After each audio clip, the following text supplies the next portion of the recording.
Olá pessoal, muito bom ter vocês aqui novamente no nosso podcast Gestão em Ação. Hoje vamos entrevistar a Marcela Seneviva, uma executiva da área de comunicação da Carry, que conhece bastante, navega muito bem nos temas sustentabilidade, comunicação, inclusão e diversidade, para explicar para a gente jornada, cultura e a experiência dela nesse segmento. Então Marcela, seja bem-vinda ao nosso podcast. Muito obrigada, Ivo. Muito obrigada a todos do Gestão em Ação. É um prazer estar aqui com vocês hoje. E é um prazer para mim falar sobre esse assunto tão importante e que impacta a vida de tanta gente. Com certeza. Marcela, para a gente falar um pouco aqui, já iniciar a nossa conversa, já com a sua experiência, sua vivência em grandes empresas, uma empresa multinacional, que é a Carry, vamos falar sobre cultura. Eu queria muito tua opinião. O que você acredita ser nos princípios para você estabelecer uma cultura numa empresa, como perpetuar isso, como convidar as pessoas para trabalhar nessa jornada. Queria te ouvir um pouco sobre isso. Bom, Ivo, acho que a primeira questão é pensar em qual é o propósito da empresa, né? Hoje em dia, para uma empresa ter toda uma cultura de sustentabilidade, de diversidade e inclusão, isso precisa fazer parte do dia a dia dela. Então, não apenas como propósito, mas como DNA, muitas vezes. E esse é a partir daí que a gente cria toda a estratégia, todo o plano de ação, todas as iniciativas, e muitas vezes busca iniciativas que as pessoas vão trabalhando e vão desenvolvendo justamente por essa cultura estar desenvolvida. Então, é um primeiro passo a empresa trazer como estratégia, mas um segundo passo as pessoas entenderem isso, assimilarem essa estratégia e desenvolver as ações com relação a isso. Muitas vezes, a gente percebe que as pessoas, elas estão conectadas de uma maneira, talvez, um pouco não tão profunda, né, num primeiro momento, e aos poucos elas mesmas começam a se conectar cada dia mais. E isso reverbera não só para os impactos que causam, né, no dia a dia da empresa, nessas iniciativas que vão sendo criadas, mas também quando a gente fala de sustentabilidade e de diversidade, inclusão e pertencimento, também no dia a dia fora da empresa. Claro. Que é onde isso tudo vai fazer com que as coisas mudem, que a conversa mude, que elas impactem também pessoas da própria família, do próprio ciclo, né, de amizades e tudo mais, de relacionamento em geral. Então, eu acho que o propósito realmente move, mas quando as pessoas têm um propósito conectado, isso move ainda mais. Perfeito. Falando de propósito, eu acho interessante, porque qual é a sua opinião em relação aos executivos da empresa, né? Então, você imagina que é o seguinte, uma empresa que desenha propósito, ela tem todo o seu plano estratégico, seus desenhos estratégicos de futuro, e, obviamente, quem que é o grande comandante disso é um CEO, um presidente, e tem um conselho, isso nas grandes empresas, né? Vamos, obviamente, trabalhar com esse exemplo nas grandes empresas, o que também não também é aplicável às pequenas e médias, porque você tem um executivo ali, um proprietário, um dono, um profissional que lidera a empresa. Esse grupo, né, a importância desse grupo na conexão do propósito, não ser uma coisa, por exemplo, a gente tem empresas grandes no mundo e que você tem direcionamentos na Europa, nos Estados Unidos, na Ásia e tem aqui um pessoal no Brasil. É importante, você acredita nisso, que o executivo incorpore isso como uma questão não só empresarial, mas também pessoal, para que ele, acreditando nesse processo, o propósito seja mais profundo, mais vivido, mais bem implantado? Qual a sua opinião sobre isso? Essa conscientização, ela é fundamental.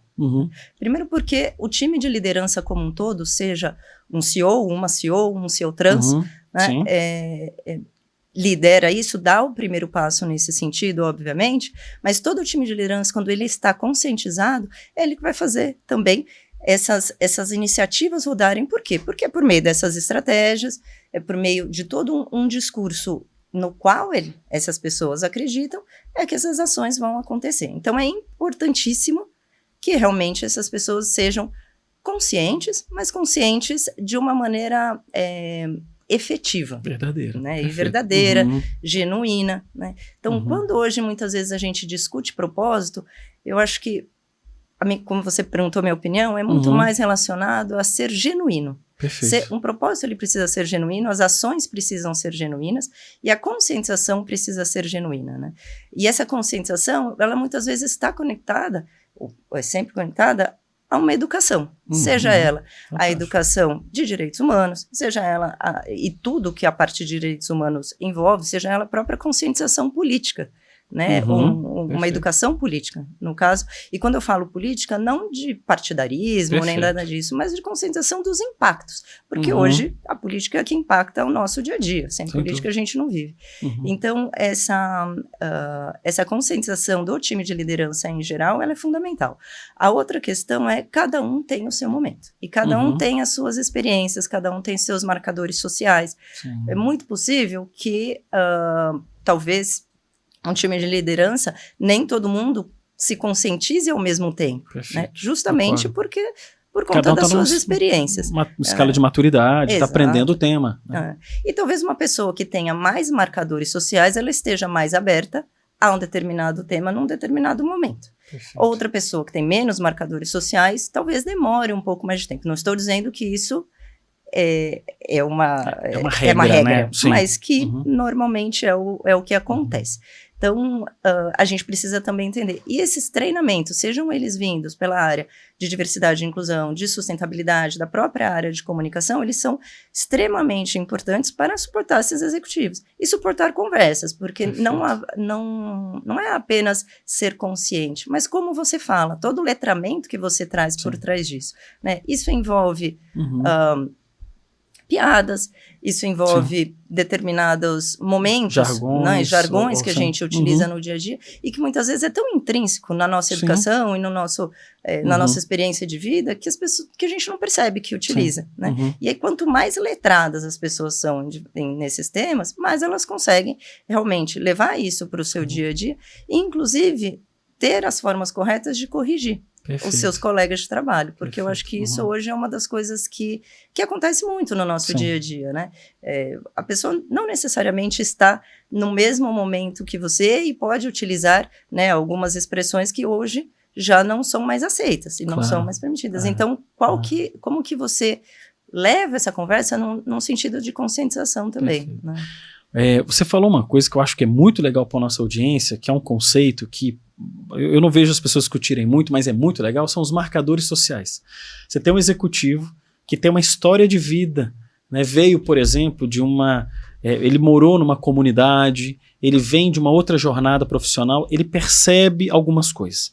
Mas eu queria que você falasse um pouco sobre marcadores sociais. O que é isso dentro da pessoa, para que ela tenha, obviamente, mais receptores para aprender sobre questão de sustentabilidade, diversidade, inclusão. Fala um pouquinho para a gente, assim, da tua experiência sobre esse tema. Eu acho que é importante, na verdade, que as pessoas também conheçam quais são os marcadores sociais. Perfeito. E que no Brasil, por exemplo, a gente tem alguns marcadores muito importantes, mas que não necessariamente são os mesmos marcadores que em outro país. Perfeito. Né? Perfeito. Então, aqui no Brasil, você ser negro ou pardo é um marcador social. Importante. Né? Sim. Você estar dentro de uma determinada classe econômica é um marcador social. Enfim, e aí a gente pode citar N outros marcadores. Mas essa experiência que a gente tem, essa história de vida que a pessoa tem, com a forma como ela viveu com esse marcador social, é o que vai levá-la, muitas vezes, a agir ou reagir em determinada situação. Mas eu acho que o que é mais importante, na verdade, é a gente entender, além dos marcadores sociais, aquelas pessoas que têm menos marcadores, quais são os seus privilégios também. Perfeito. Né? Porque aí é onde as pessoas conseguem mudar, conseguem agir, porque a pessoa ela pode não ser negra, ela pode ser branca, mas a atitude dela é o que pode mudar uma conversa. Com certeza. Né? Então, concordo um branco consciente, ele pode fazer muito por um negro que esteja passando por uma situação difícil. Claro. Né? E pode mudar essa conversa de preconceito que muitas vezes acontece, infelizmente, não deveria, mas infelizmente isso acontece dentro de uma empresa, dentro também de um ambiente profissional ou pessoal, isso vai acontecer invariavelmente de diversas formas. Né? Então, as pessoas, quando conscientes da sua real situação e da onde elas podem impactar, elas realmente mudam uma conversa num sentido que muda a experiência de outra pessoa também. Porque a conversa gera desconforto, né? E você sabe que tem uma coisa interessante pra gente conversar aqui, né? Eu vou dar esse exemplo lá da SG4. A Letícia Paiva é uma das nossas líderes, né? Então a gente tem o Ivan, que é um líder da consultoria e auditoria. A Letícia é de treinamentos. E ela é uma mulher negra, né? Então, e ela é muito cuidadosa com essas questões. E um dia ela levantou uma situação que a gente fala assim, HD. Dentro desse nosso segmento de auditoria, por exemplo, consultoria, o pessoal sempre chamou de homem-dia. E ela falou assim, cara, eu acho esse tipo de... Se hoje esse G4 tem 70% de mulher, por que a gente coloca isso como homem-dia? E a gente não percebia isso, porque isso já vinha de muitos anos, era uma coisa que há mais de 30 anos é chamada assim, mas a gente hoje trabalha sobre jornada profissional. Então, assim, pode ser um homem, uma mulher, uma pessoa trans, independente, você tem a questão de jornada de trabalho executada por uma pessoa e não por um homem-dia. Então ela luta bastante com isso em brincadeiras. Ela fala, pessoal, não é legal. E isso, assim, é importante, né, na empresa. E hoje não são tantas as pessoas que numa conversa levanta a mão de forma elegante, educada, pessoal, esse tipo de comentário não é desconfortável. Você pode, aqui na brincadeira, muita gente não gosta de ouvir isso, né? Ainda não é, hoje, da nossa cultura, alguém que aborde uma piada, por exemplo, qualquer, e a piada, pô, tranquilo, não é nada. Não, mas incomoda a outra pessoa, né? Então, eu acho que a gente tem que incentivar esse tipo de conversa, educada, elegante, respeitosa, para que a gente se comunique melhor, né? E eu acho que as pessoas também incentivar essa conversa e incentivar a escuta, né, da outra também, né, estar aberto a entender que aquilo não é uma crítica, né, e que a gente precisa trazer realmente essas conversas. E tem tantos exemplos que a gente usa no nosso dia a dia que incomodam os outros, né. Quando a gente falava aqui, eu pensei em por exemplo, que para quem trabalha online, isso acaba acontecendo muito. Então, hoje a gente utiliza, por exemplo, a ferramenta Teams, né? Ou até o próprio Zoom, que seja. Mas como você pede licença para falar? Ah, sim. Você marca lá levantar a mão. Mas você tem pessoas que são deficientes físicos. Será que esse termo, seja eu levantar a mão numa reunião, seja eu levantar a mão para falar, não, essa ação sou eu que vou fazer, então eu estou levantando a mão para ela, também não incomoda alguém? Também não é um termo que impacta a vida da outra pessoa? Né? Então, esse tipo de situação, ela é corriqueira. Né? Mas a gente precisa estar aberto a pensar, e conforme a gente fala sobre os assuntos, é que exemplos vão vindo à cabeça. Né? Claro. Hoje, por exemplo, trabalhamos aí em diversas cartilhas dentro das empresas, né? Vamos falar aí, por exemplo, da cartilha antirracista. Ok. Né? E que muitas vezes, no momento, seja que você está desenvolvendo a cartilha, ou então que você está lendo a cartilha, vem exemplos que você nunca tinha pensado. Sem dúvida. Né? E que fazem parte de um dia a dia que, infelizmente, quantas vezes a gente já utilizou aquela expressão? E a hora que vai estudar, que vai entender o dia a dia da pessoa, que vai entender o impacto que está gerando naquela pessoa, ou que está incomodando de alguma maneira, que a gente fala, nossa, quantas vezes eu utilizei isso e não percebi. Não percebeu. Né? Mas é interessante mesmo. E olha, Marcela, a gente já encerrou o primeiro bloco aqui, passou rápido. Vamos para o intervalo. Daqui a pouco, para o segundo bloco com a Marcela, para falar mais sobre sustentabilidade. Até lá, pessoal. Voltando aqui, então, pessoal, para o segundo bloco, na entrevista com a Marcela, vamos iniciar aqui já, Marcela, com uma pergunta. Vamos falar das pessoas. Né? Então, é muito importante a gente... tudo isso que a gente está discutindo, ele é poderoso, né, todo esse tema, quando ele chega na capilaridade de cada indivíduo, cada cidadão, cada funcionário de empresa, né, cada colaborador, ou trabalhador, e trabalhadora. Como que você aqui fala para mim, na sua experiência, como construir essa jornada, como envolver, como incentivar, como alavancar as pessoas para essa jornada? Bom, eu acho que essa jornada ela acontece de diversas formas, né? Ela pode acontecer de diversas formas. A primeira que eu recomendo é identificar aonde a empresa está.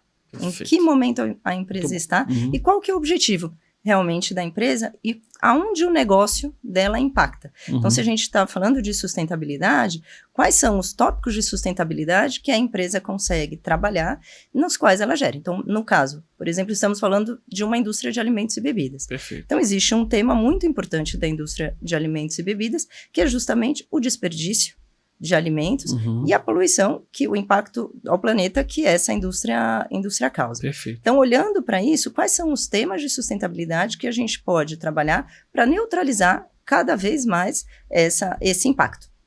Né? A outra questão é entender em que momento a empresa está nisso. Se já realiza algumas atividades, se não realiza outras atividades, né? E em que momento ela entende que os funcionários dela também estão para isso. Porque a gente está falando muito de sustentabilidade nos últimos anos, mas ele não é um tema que surgiu agora, ele não é uma necessidade, né? Não são ações que surgiram agora. Então, muitas vezes, essas empresas já tinham todo um processo de sustentabilidade caminhando. Então, é importante se identificar nessa jornada. E a outra é aonde quer chegar com tudo isso. Perfeito. Então, seja aonde quer chegar com ações de curto prazo, de médio prazo e de longo prazo. Hoje, quando a gente fala de ações de longo prazo, muitos deles estão conectados, quando a gente fala de empresas de capital aberto, né, a identificar como se apoia aos objetivos da ONU para 2030 também. Então, são do Pacto Global. Do Impacto Global da ONU. Então, existem todos esses ODSs que foram relacionados, os 17 ODSs, com impacto até 2030. Então, como que as empresas assinam esse pacto? Vocês são signatários, né? Somos signatários desse pacto, e nós identificamos aí alguns onde a gente, a Carry trabalha hoje. Então, dentro disso foram feitos compromissos, né, para que a gente possa realmente impactar da melhor maneira possível esses ODSs nesse caso. A outra é como que a gente traz isso para o dia a dia das pessoas que trabalham dentro da empresa. Né? Por quê? Porque nem todo mundo precisa entender toda essa história que eu te contei agora. O tema é entender como realmente cada um trabalha nessa jornada de sustentabilidade. Codificar isso, né? Exato. E que podem ser ações que estão dentro de um âmbito individual e podem ser ações coletivas com grandes projetos, com todo o investimento né, relacionado e tudo mais. Então, por exemplo, a reciclagem é um tema que nem todas as empresas realizam hoje efetivamente. Perfeito. Né? E se a gente for ver, até aqui em Campinas, onde a gente está situado, nem todos os bairros têm uma coleta seletiva. Sim, com certeza. Então, como que cada um de nós pode coletar da maneira correta e fazer essa entrega para o meio ambiente da maneira correta, com menos impacto. Isso é um pequeno exemplo, porque a reciclagem é o mínimo que a gente pode fazer hoje em dia. Né? E existem as grandes ações. Então, como que as pessoas se conectam a tudo isso e como que elas mesmas tomam as iniciativas?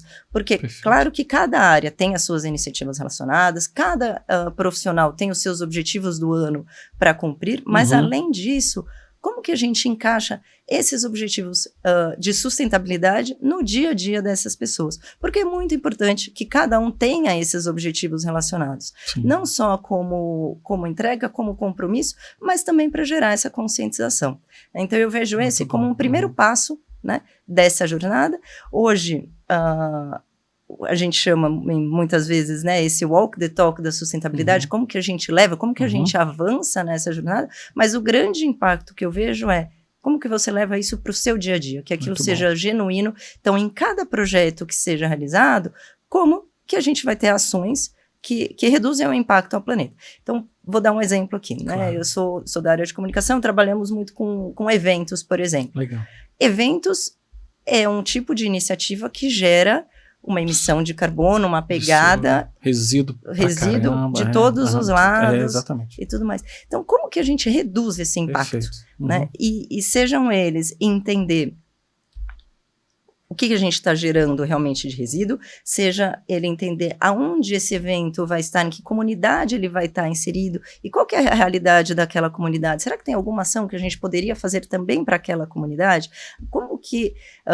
qual é como que a gente pode neutralizar esse impacto em termos de emissão de carbono?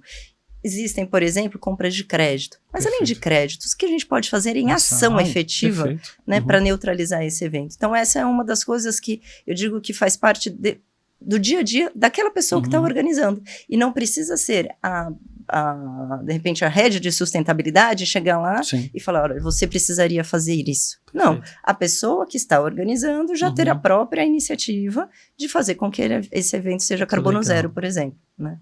Ou carbono neutral, enfim, cada um vai chamar aí de uma maneira. Né? Net zero. Você sabe, Marcela, é um comentário, eu acho interessante isso. A gente tem um compromisso na educação. Isso, e você sintetizou bem isso no primeiro bloco, falou agora novamente, de dar para a pessoa a percepção, eu digo, né, esses receptores, você usou uma palavra muito legal que eu gostei, de receptores para todos os sistemas. A gente gravou um outro podcast hoje cedo, e hoje foi corrido aqui, pegar minha filha e tal, e na hora de eu estar voltando para casa, uma pessoa na frente, né, do carro da frente, que estava no meu deslocamento, jogou lixo pela janela. Então você vê que ainda, hoje, as pessoas...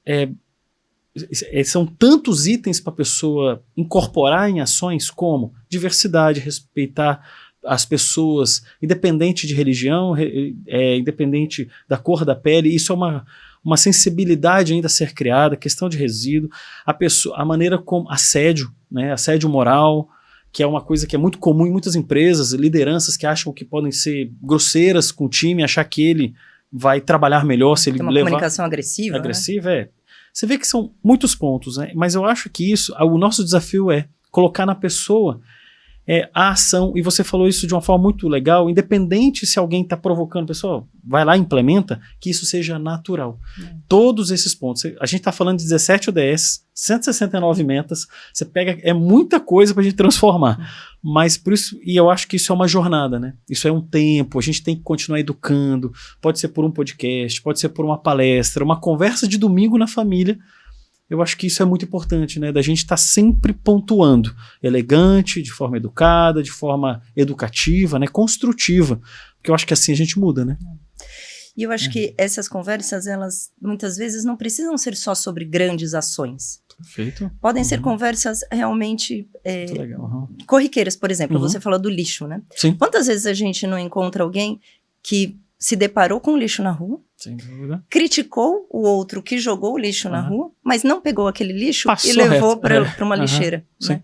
Então, essa educação que a gente traz, ela precisa ser de dia a dia, ela precisa ser a todo momento, e ela precisa ser da pequena à grande ação, né? Seja hoje, novamente, seja uma ação de dia, seja uma ação com investimento que uma empresa está fazendo. Perfeito. Né? Se você está construindo uma casa, por exemplo, por que não pensar numa construção mais sustentável, uma construção que gere menos impacto ao planeta? Né? Por exemplo, né? Ou você cobrar a pessoa com que você está contratando para realizar aquele serviço, seja a empresa de arquitetura, de engenharia, qual que é o plano que ela tem para reduzir o impacto, né, segurança do trabalho, ou da segurança do trabalhador, ou da parte de direitos humanos, se ela tem os contratos corretos, enfim. Exatamente. Então, existe aí, a sustentabilidade, ela tem que fazer realmente parte da gente, ela tem que ser natural da gente, não só uma coisa cobrada. Claro que isso, eu acho que, né, quando a gente está conversando, é todo um processo de educação, e talvez ele não faça parte de uma grade curricular nas escolas. A gente vê que, ainda bem que sim, cada vez mais as escolas estão trazendo, mas que faça parte de todas as escolas, que faça parte de uma conversa de almoço de família, né, de almoço de domingo, e da educação dos pais também a esses filhos, né, dos pais, enfim, da família como um todo, da pessoa que está ali responsável por aquela criança, que tenha essa responsabilidade. Perfeito. Né? A gente entrevistou recentemente o diretor, o Carlos Mafia, ele é diretor da SABS International School aqui em Campinas. Fantástico. E ele falava bastante disso no dia a dia da escola, que eles lá praticam muito. Porque eu acho que é isso, é na escola, é no trabalho, é o pai no trabalho, é o pai na atividade profissional, é a gente na nossa sociedade de ciclo de amizade, é na nossa casa quando a gente constrói. São muitas frentes, e a gente vai sempre convidando as pessoas pelo modelo, né, pelo exemplo. Então a gente transforma, a gente entende e a gente convida, né, o exemplo arrasta, né, ele traz a pessoa para perto, poxa, interessante como ele fez, como ela fez, isso pode ajudar. Marcela, vamos falar sobre um pouco da premiação. É uma premiação América Latina que vocês promovem. Eu achei bem interessante. Conta um pouco dela pra gente, assim, de iniciativas sustentáveis. Seguindo nessa questão da cultura das pessoas, convidar os trabalhadores e trabalhadoras da sua empresa. Como é que vocês premiam? Conta um pouco pra gente. Bom, essa premiação nós chamamos We Are All Winners. É uma premiação da América Latina, desenvolvida aqui pela América Latina há 6 anos atrás. Então, hoje ela está na 6ª edição, acabamos de realizar a 6ª edição, está indo para a 7ª edição. E num primeiro momento, essa premiação era realizada em cima realmente de projetos que aconteciam na empresa e que tinham impacto. né? Impacto financeiro, impacto realmente de negócio, de uma maneira geral. Claro que sempre se olhou para a parte social e ambiental, desde o início, ele já tinha, inclusive, as categorias relacionadas a isso, mas quando nós lançamos a estratégia de sustentabilidade em 2020, a gente viu uma forma de conectar isso e de que esse prêmio seja um motor também para direcionar as nossas ações. Porque nada melhor do que reconhecimento, né, para fazer as pessoas entenderem, promoverem, agirem, criarem boas iniciativas. Então, a gente viu isso como uma oportunidade de realmente gerar iniciativas positivas e de gerar iniciativas cada vez mais relacionadas à estratégia do negócio e à estratégia de sustentabilidade. Então, na Carry, por exemplo, nós temos uma estratégia que se chama Beyond the Horizon, onde ela olha para fazer melhor para as pessoas, que essas pessoas, no nosso caso, são todas as pessoas, porque a gente trabalha com alimentos e bebidas, mas via os nossos clientes, para a sociedade em geral, então sejam funcionários da Carry, seja a comunidade, e para o planeta, de uma maneira geral. Então a gente impacta esses três, e além disso, uma outra categoria, que ela permeia todas, que é justamente como fazer negócios de uma maneira mais simples e mais rentável, para que a gente consiga aplicar toda essa rentabilidade no âmbito social e ambiental, sendo um negócio responsável. Bom, então, dito isso, a gente olhou para isso, mudou um pouco as nomenclaturas, fez essas nomenclaturas muito atreladas, com os mesmos nomes, na verdade, da própria estratégia de sustentabilidade, e começou toda a narrativa e a promoção desse prêmio de reconhecimento com isso, sem num primeiro momento as pessoas se darem conta que era justamente sobre a estratégia de sustentabilidade que a gente estava falando. Então esse discurso ele começou a permear o prêmio de uma maneira natural, a gente começou a ver cada vez mais inscritos nesse prêmio, que legal, né? E cada vez mais prêmios de qualidade. Né? Na verdade, cada vez mais projetos de qualidade e, por consequência, as premiações, aqueles que são os ganhadores também, com projetos mais de excelência, mas principalmente com mais impacto. Né? Porque por meio desses reconhecimentos, as pessoas começaram a entender como elas próprias podem trazer essas iniciativas para o dia a dia de trabalho dela, sem que isso seja algo imposto. Claro, né? Sim. E elas começaram a criar essas iniciativas, que eu acho que é o mais bacana disso. Quando você vê que elas são naturais, que são os próprios funcionários que trazem essas iniciativas, eles falam, olha, pensei em realizar isso, é isso aqui que eu estou imaginando, isso aqui que eu estou planejando, sem que seja nada imposto, é quando você vê que essa cultura está acontecendo. Né? E são programas dentro da Carry ou é fora da Carry? Ele pode fazer isso fora dos portões da empresa ou são só projetos dentro da empresa? Eles são projetos que eles estão relacionados à empresa, mas, por exemplo, os projetos de âmbito social, para toda a comunidade em geral.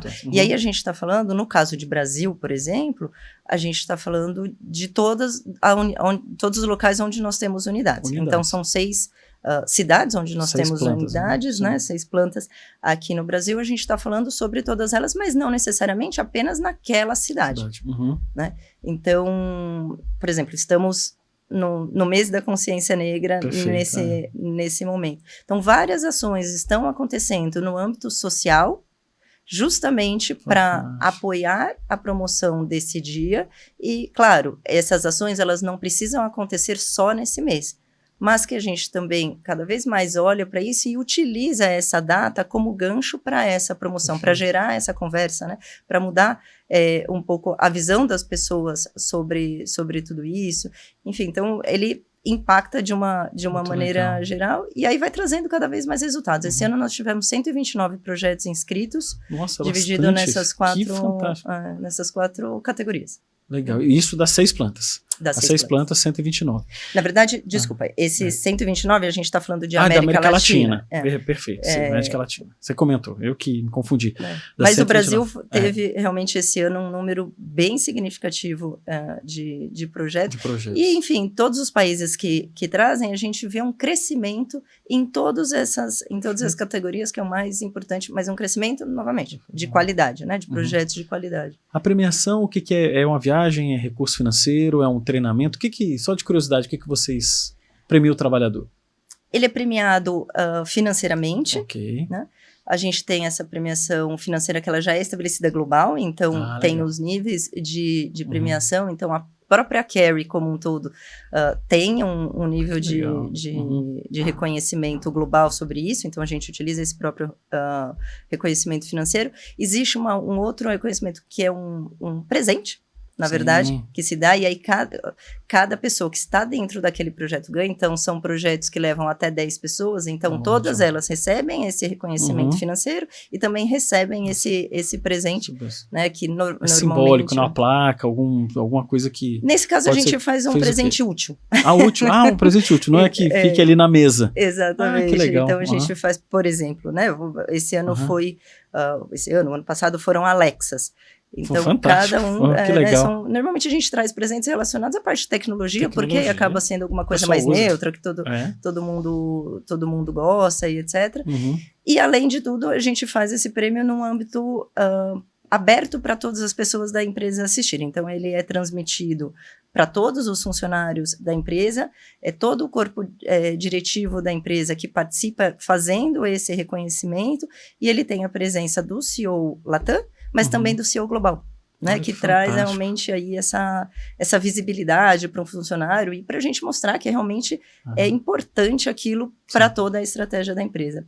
E esse prêmio Latam, ele foi, da América Latina, desculpa, ele foi o primeiro prêmio da Carey em termos de reconhecimento quando a gente pensa nesse tipo de estrutura, e foi da América Latina que surgiu a ideia, ou que se deu a ideia para a premiação global. Então, hoje existe também uma grande premiação global, que ela é feita, tem algumas por quarter, ou por trimestre. E uma delas anual. Então, os funcionários, né, os colaboradores que ganham no âmbito América Latina, concorrem depois no âmbito global. Então, além de ganhar essa premiação financeira nessa primeira fase, digamos assim, ela pode ganhar também numa segunda fase. Né? O ano passado, por exemplo, nós tivemos um dos projetos desse prêmio, ganhou o prêmio global, e foi um projeto que foi relacionado a âmbito social. Âmbito social. Projeto que a gente realiza aqui em Campinas, ele chama Jovem Chef, onde nós treinamos jovens da comunidade aqui local, a partir de 13 anos, entre 13 e 21 anos mais ou menos, nós damos cursos de gastronomia para ele durante um mês. Então, existem aulas técnicas. Aonde que você faz isso? Na própria Carey. Na própria Carey, lá na infraestrutura de vocês. Na infraestrutura da gente, porque existe toda uma cozinha, né? Sim, de utensílio, é uma infraestrutura. Então, a gente conta tanto com esses professores que são funcionários da própria empresa, quanto alguns especialistas externos, como parceiros externos, para trazer esse curso. É um curso que é de todo dia, durante o mês de julho, durante esse mês, e no final do curso, todos aqueles que participaram esse ano, desculpa, eu já estou virando o ano, né?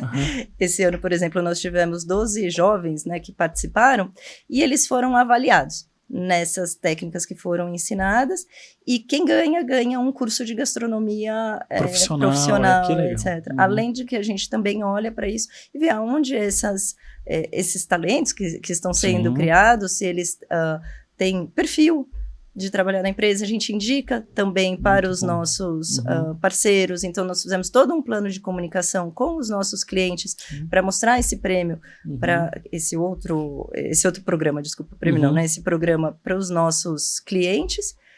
E mostrar que estamos desenvolvendo essas pessoas para o mercado, eles não estão sendo desenvolvidos só para a Carey. E aí são jovens já com uma visão que a gente traz também de sustentabilidade, de desperdício de alimentos, enfim, em todos esses âmbitos, e que nesse caso poderiam ser jovem aprendiz em alguma empresa. Então a gente tenta abrir um caminho. Claro. Né? Não qualificá-los, e assim, mostrar que existem possibilidades, a gastronomia é uma delas, e claro, o jovem pode ser que ele goste, pode ser que não goste, né, assim como qualquer profissão, mas a ideia é mostrar essas possibilidades.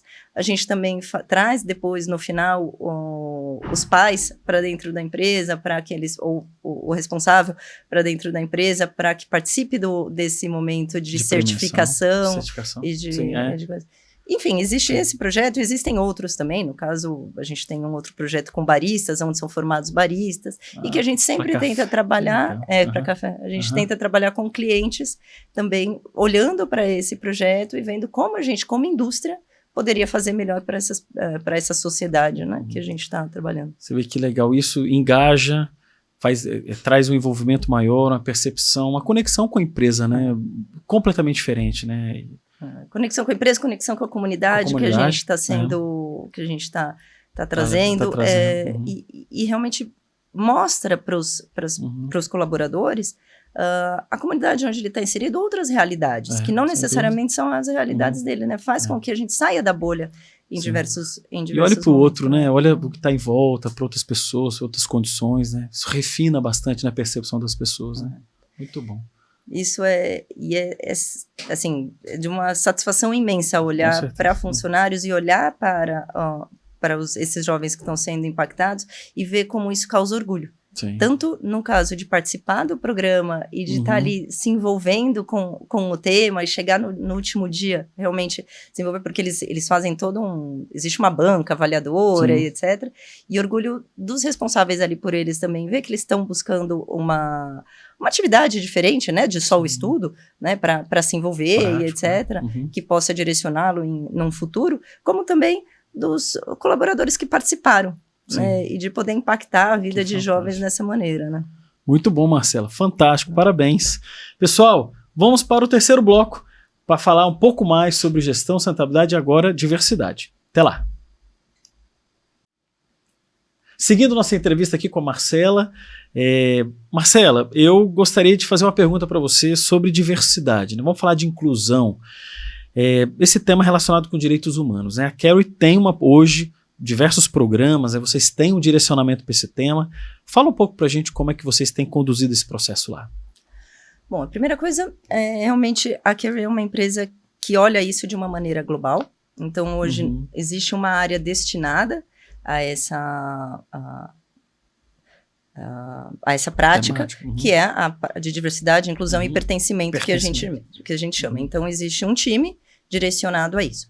Esse time trabalha com uma estratégia local, que é justamente de ter aliados, de embaixadores e aliados, para desenvolver as ações, para desenvolver algumas iniciativas. São funcionários? São funcionários Carry, né, funcionários da própria empresa, que se candidatam voluntariamente, né, das diferentes áreas, com diferentes experiências, com diferentes idades, né, e hierarquias também, e que eles se voluntariam para fazer parte desses grupos de afinidade dos quais a gente chama. Hoje, são 7 grupos que são divididos, e aí a gente pode citar alguns, como raças e etnia, gerações, religião, cultura, enfim, são 7 com os quais a gente trabalha, para realmente permear toda essa estratégia de diversidade e inclusão que a empresa faz. Quando a gente fala estratégia, parece um termo um pouco, mas isso é negócio, né, somente.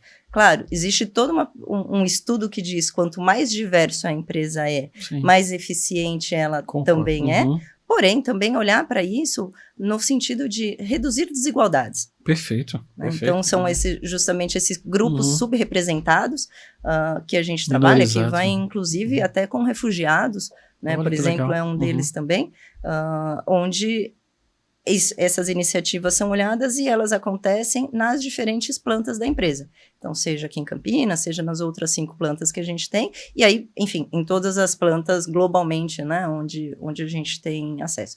Cada local vai ter a sua forma de trabalho. Na América Latina foi definido por grupos de afinidade, realmente. E esses programas, assim, você chamou aliados embaixadores, né? Eles se reúnem periodicamente na empresa, discutem um tema e dali eles, por exemplo, influenciam as questões relacionadas à contratação da empresa, por exemplo? Pode ser uma delas. Uma delas, né? Mas hoje esses aliados e esses embaixadores se reúnem, cada grupo tem a sua periodicidade. Vou falar daquele, né, que eu faço parte de alguns, mas a gente se reúne a cada 15 dias, por exemplo, como que é o formato de trabalho? Nós temos um objetivo, né? No caso, por exemplo, apoiar em todo o tema de raças e etnias. Então, como que a gente desenvolve ações que possam reduzir dentro da empresa a sua desigualdade racial, ou, inclusive nesse caso a gente impacta a social também, né? Não tem como. Então são reuniões periódicas com essas iniciativas. E aí, nessas iniciativas, a gente pode trabalhar em grupo e também iniciativas individuais, olhando para quê? A pessoa que está ali representando, de repente, uma fábrica de Três Corações. Perfeito. Quais são ações ou quais são necessidades que acontecem nessa planta que podem ser trazidas para dentro do comitê? Então, de repente, eu, Marcela, não estou diretamente envolvida com essa ação, né, num âmbito individual. Mas a pessoa que representa essa fábrica, sim, traz essa ação, a gente discute, desenvolve o formato como ela vai acontecer, apoia, aí, nesse caso, se apoia entre si para que isso aconteça, e o representante faz com que essa ação aconteça da melhor maneira possível, impactando o maior número de pessoas possíveis. Muito bom. Eu vejo um desafio gigantesco ainda na nossa sociedade, abrindo um pouco aqui para a discussão, Marcela, para a transformação disso, lutando por questões muito ainda muito talvez enraizadas na nossa cultura. Você ainda observa muito discurso preconceituoso, ações, né? E a mídia traz bastante coisa ainda para a gente, né? Eu tenho eu sempre gosto, e assim, a gente vai começar a chamar até muito mais pessoas aqui para a gente discutir isso. Eu queria te ouvir, assim, dentro da sua ideia mais de transformação a longo prazo, né? Como que a gente pode convidar a sociedade para perceber o outro, para respeitar, né, as diferenças de uma forma pura, genuína e verdadeira, assim? Como é que a gente pode, no seu ponto de vista, né? Queria a sua opinião, porque você está estudando direitos humanos.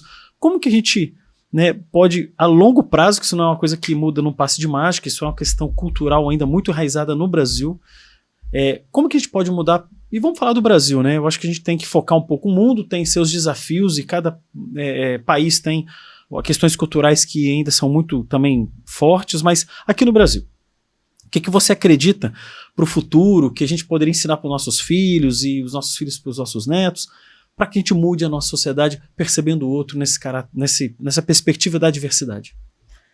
Olha, eu vou te dar uma resposta muito simples, mas ela é muito complexa ao mesmo tempo. Sim. Que é respeito. Uhum. Eu acho que se as pessoas entendessem realmente o que é respeito, a gente não passaria por nada disso. Eu acho que o respeito é a base de tudo para que a gente possa fazer com diversidade. Perfeito. Porque você pode não querer ser, não querer agir como o outro. Mas se você respeitar a ação do outro, a gente não teria tanto preconceito, a gente não teria tantos problemas, a gente não teria tantas mortes, a gente não teria tanta desigualdade social, a gente não teria tanta desigualdade racial. Perfeito. Então, eu acho que, na minha opinião, estudando, né, e sendo uma pessoa que eu sempre me envolvi muito com a falta, né, de respeito, digamos assim, para mim sempre foi algo que faz parte dos meus valores, né? Por que existe preconceito? É uma coisa que eu acho que a gente não precisaria passar nessa vida se a gente tivesse realmente isso enraizado na gente. Isso vai muito realmente dentro de casa, né? Sem dúvida. Com a nossa família ali de um modo geral. Isso vai dentro realmente da escola e eu acho que a gente tem interferências cada vez piores em algumas situações. Então, quando a gente amplia essa conversa para um âmbito onde a gente não entende a opinião do outro, não entende porque o outro, as escolhas, né, as atitudes e etc., e a gente parte para os extremismos, é onde os problemas começam a acontecer. E, infelizmente, há alguns anos a gente vê esses extremismos tomando lados partidários, que é outro tema que realmente isso não devia, que é muito complexo. Então, isso vai tomando proporções que elas causam impactos políticos, elas causam impactos em legislações, elas fazem a gente retroceder em muitos aspectos. Então a gente vê leis que já estavam bem estabelecidas sendo realmente agora, ou sempre, né? Mas por conta desses extremismos sendo revistas, rediscutidas. Então a gente precisa tomar muita atenção quando a gente não respeita, que a gente retrocede. Perfeito. E esse retrocesso nos custa. Sem dúvida. Se a gente pensar que até poucos anos atrás, se a gente colocar numa perspectiva de 500 anos, né, as mulheres não votavam. Sim, os homens, tempo atrás. Pessoas negras não votavam. Tomavam água em locais diferentes, né? Isso há pouco tempo, 60 anos atrás. Né? Exatamente. E aí a gente tem que ter essa perspectiva de que realmente as discussões foram acontecendo, as leis foram acontecendo justamente para fazer o mundo evoluir, e quando a gente tem discussões que não levam o respeito em consideração, isso vai se perdendo. E quem é impactado somos nós, é a sociedade em geral que é impactado. Então, eu acho que a gente realmente precisa revisitar a palavra respeito. E desculpa, assim, repeti-la tantas vezes, mas é como eu disse no início, é uma coisa que parece muito simples, mas ela é extremamente complexa. Perfeito. Eu vejo uma outra questão, sabe, Marcelo, complementando e está muito relacionada a isso, no respeito. Quando você tem essa atitude inteligente e muito nobre de você olhar para o outro e respeitar, o oposto disso é o julgamento, né? Hoje existe ainda muitas pessoas que julgam escolhas, julgam o jeito da pessoa se vestir, julgam posicionamentos que sejam religiosos ou até políticos ou escolhas, né, que a pessoa faz. Eu acho que, realmente, uma das questões da nossa sociedade é a pessoa entender que cada um tem a sua jornada, seu caminho, sua escolha, o que ele se sente bem em fazer. Quem sou eu para julgar a maneira como a pessoa, por exemplo, faz o que quiser com o cabelo dela, né? Assim, mas hoje ainda tem pessoas que criticam, né, o tipo de roupa, porque a crítica está baseada em julgamento, né? Eu achar que os meus princípios são melhores ou mais elaborados ou corretos em relação ao outro. Eu acho que isso e o respeito, né, é quando você efetivamente, as pessoas são livres, e as pessoas têm o poder de decidir pelos caminhos delas. É claro que esse livre-arbítrio que cada um tem em relação ao que vai buscar na vida, ela tem uma gestão de consequência, todo mundo tem, para tudo, absolutamente tudo, mas as pessoas normalmente julgam. Eu acho que o julgamento, a crítica, a maledicência, é muito comum você estar num ambiente familiar ou de amigos, e você fica prestando atenção nas pessoas fazendo julgamentos, né? Por escolhas ou por alguma coisa que a pessoa faz, e aí nesse momento você vê um preconceito enraizado sobre diversos temas, né? E você pensa assim, poxa, essa pessoa ainda não percebeu isso. Claro que é muito delicado, e dependendo de onde você está, você abordar a pessoa e falar assim, normalmente quando eu vejo isso, eu falo, pessoal, olha, existe uma questão de escolha aqui que a gente não nos cabe julgar, nos cabe respeitar. Então, e aí você provoca a pessoa a falar, não sei o quê, e as pessoas ainda são muito rígidas, né? Mas eu gosto muito, quando eu penso nisso, evitar o julgamento, né? Porque quem somos nós para ficar julgando qualquer outra pessoa? A gente tem que cuidar, né, das nossas escolhas, do nosso caminho e respeitar o outro, né? E esses julgamentos, eles acontecem, infelizmente, de todas as formas, né? A gente vê, quando você estava falando sobre cabelo, por exemplo, né? Sim. A trança. A trança, é um dos grandes temas que a gente procura, às vezes, trazer para dentro da empresa, né? Porque mulheres negras usam tranças, muitas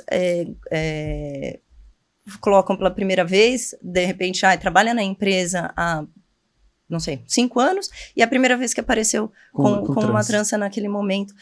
E sofrem perguntas, ou recebem perguntas das mais diversas possíveis, que são ofensivas.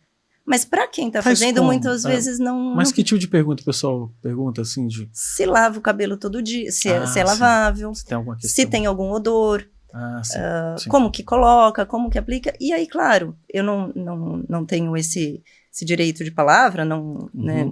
Mas a gente precisa sim conscientizar o outro que perguntas têm efeito. Sem dúvida. Né? E que muitas vezes a forma como elas são feitas é onde impacta. Você pode perguntar, você pode tirar uma dúvida, mas existe o Google também para isso. Não necessariamente você precisa recorrer à pessoa e fazer a pergunta de uma maneira que ela vai se sentir mal.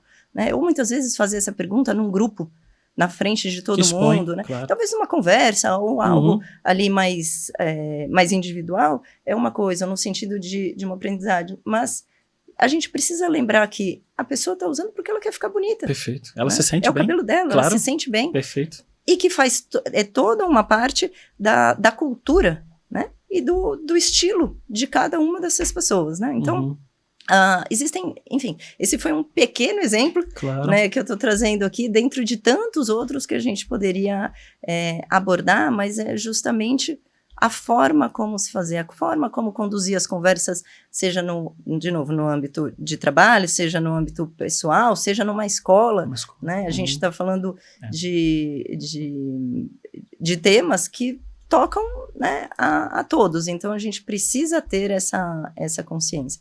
E eu acho que os julgamentos, eles acontecem nas mais diversas frentes, né, incalculáveis as frentes com que eles acontecem, mas a gente realmente precisa cada vez mais pensar naquilo que a gente faz e pensar no outro, né, como que a outra pessoa vai se sentir, como que a outra pessoa vai entender aquela mensagem, né? Tudo que a gente fala é mensagem, então o que você está querendo dizer com aquilo? É um julgamento seu que está sendo transposto numa pergunta, ou realmente é algo que você está buscando ali, uma conscientização e etc. Né? E eu falo, tem um ponto aqui que um líder tem uma responsabilidade muito grande dentro disso, né? Um líder de família, um líder numa empresa, ou líder de uma sociedade, de uma comunidade que seja.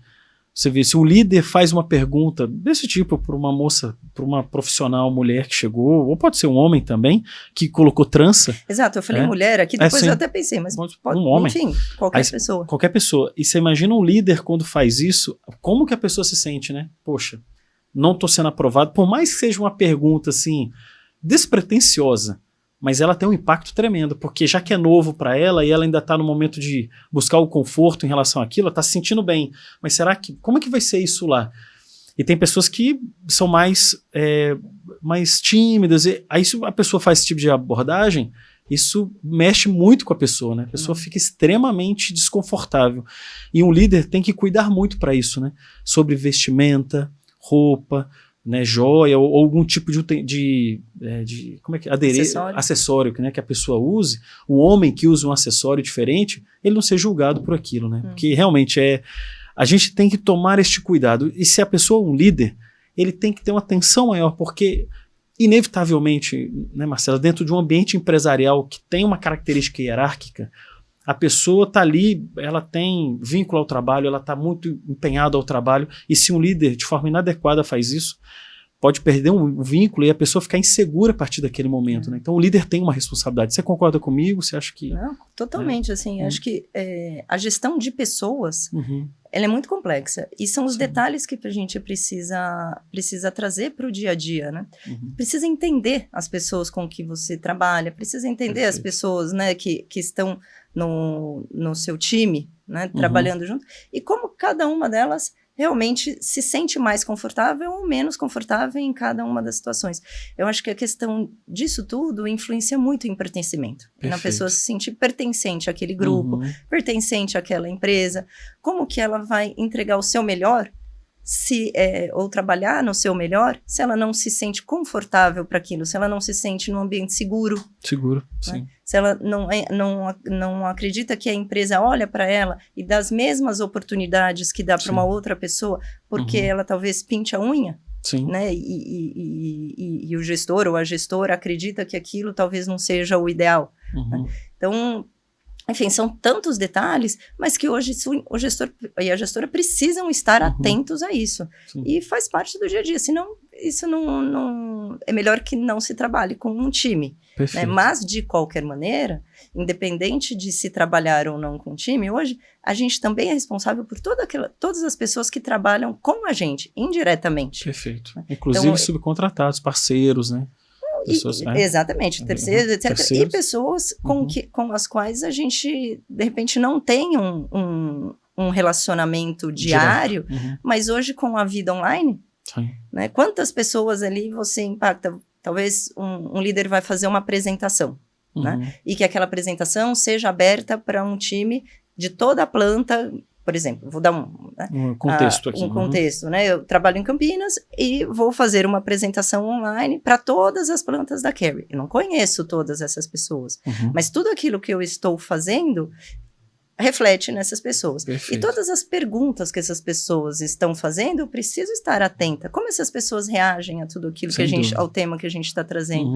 Então, um gestor e o time de liderança como um todo precisa estar atento a tudo isso, né?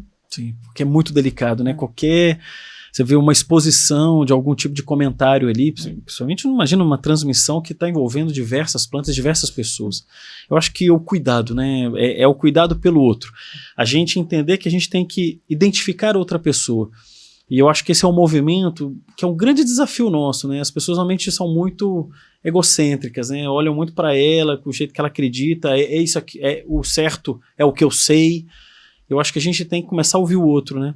Ouvir sem embate, sabe? Sem crítica. A gente teve já, até recentemente, questões políticas ou uma polarização absurda sobre alguns temas, e isso eu particularmente vejo que nada é tão certo, nada tão errado. Eu acho que a gente tem uma questão de equilíbrio em tudo, né? Mas eu julgar a sua escolha, eu particularmente não tenho nenhum direito a isso e eu tenho que respeitar. Eu acho que é o respeito que você falou bastante, né? Eu acho que é uma jornada longa da nossa sociedade começar a perceber o outro e a gente respeitar todo mundo, né, independente de idade, de etnia, né, da cor da pele. E você vê hoje isso ainda, os indígenas, né, a gente for trabalhar a questão indígena, que é muito forte no Brasil ainda, né, você vê o preconceito. Eu falo, é muito raro você ver um indígena trabalhando numa empresa. E olha que eu rodei o Brasil inteiro.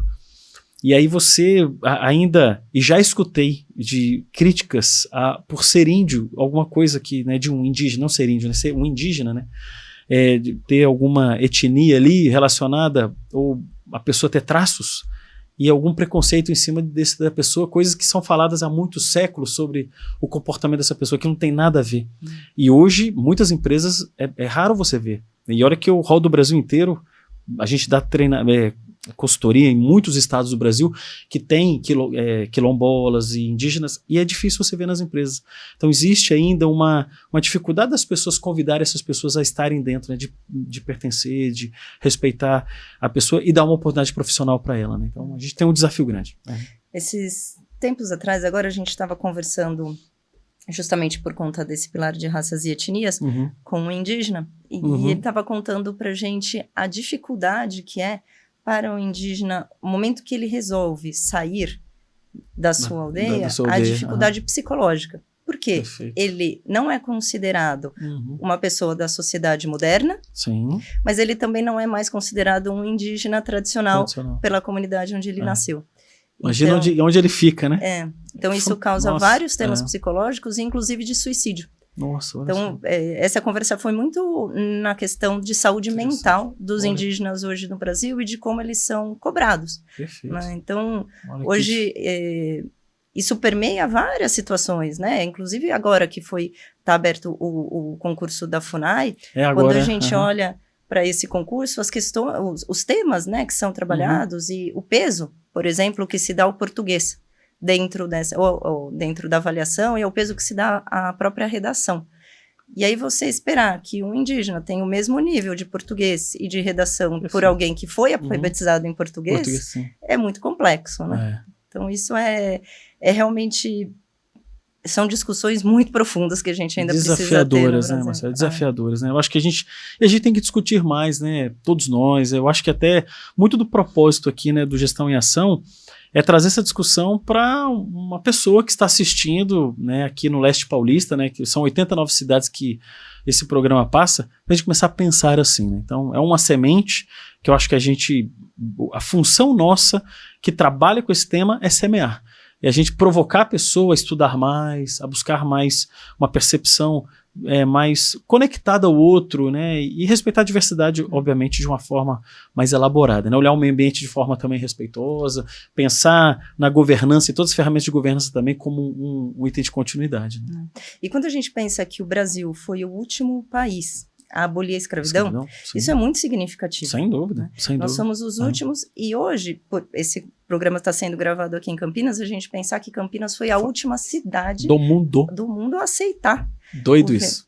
Então, é muito, muito complexo. E eu acho que outra coisa que a gente precisa aceitar também, que infelizmente a escravidão não acabou no Brasil. Sim. Né?